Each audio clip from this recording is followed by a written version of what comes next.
Hello friends, welcome back to Talktive. Did you know architecture studio Jahn has completed a skyscraper in Chicago with two distinct sections, which is one of the last projects designed by studio founder Helmut Jahn. Called 1000M, the 788-foot-tall skyscraper is located at the south end of the Michigan Avenue Historic District near the Chicago lakefront. It is one of the tallest residential skyscrapers in the city.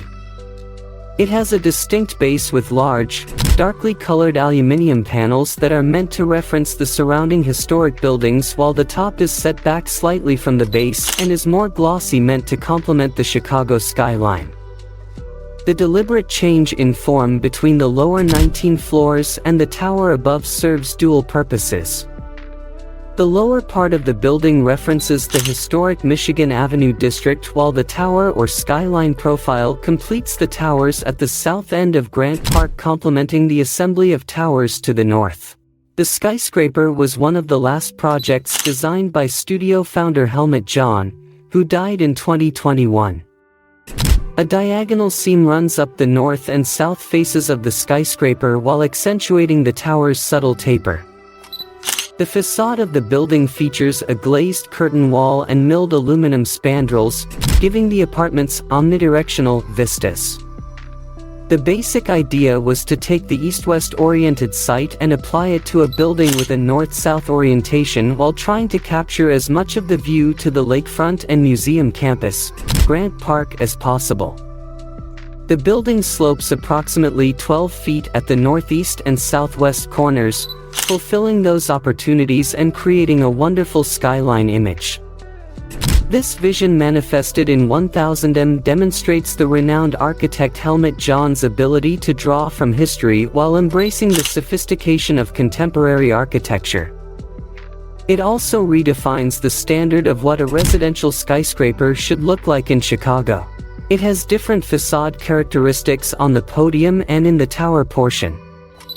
Originally, the tower was meant to be condominiums, but in 2020, the plan was changed to contain rentable apartments, which brought the number of rooms up from 423 condominiums to 738 rental units.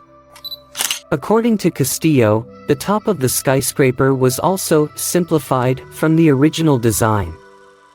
The first 8 stories are extended far into the block, and the west side of this base structure holds parking with amenities including a pool on its top. The skyscraper has a slight slope to the south, enabled because of the developer's purchase of an adjacent building, which gave the project air rights. 1000M's facades were curved in places to create different relationships with the distinct city typologies that the skyscraper faces. A diagonal seam runs up the north and south faces of the skyscraper, accentuating the slight taper of the tower. Glazed curtain wall and milled aluminum spandrels characterize the tower facade, creating omnidirectional views for the apartments within.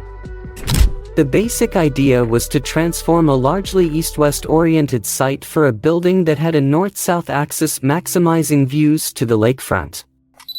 The building slopes out approximately 12 feet at the northeast and southwest corners, maximizing those opportunities and providing an iconic skyline image. At ground level, a large structural truss can be seen through the curtain wall at the entrance. Residents can also enter through the doorway in the middle of the podium structure. Interiors were designed in partnership with interior designer Cara Mann, and the accommodations range from studios to 4-bedroom apartments. It is one of the tallest residential skyscrapers in the city. Helmut Jahn was known for creating structures in Chicago, such as the Thompson Center, which was recently purchased from the city by tech giant Google, which will renovate it. So guys, this is the end of our video. If you enjoyed this video, then subscribe Talktive for more interesting videos about mega construction projects. Thanks for watching.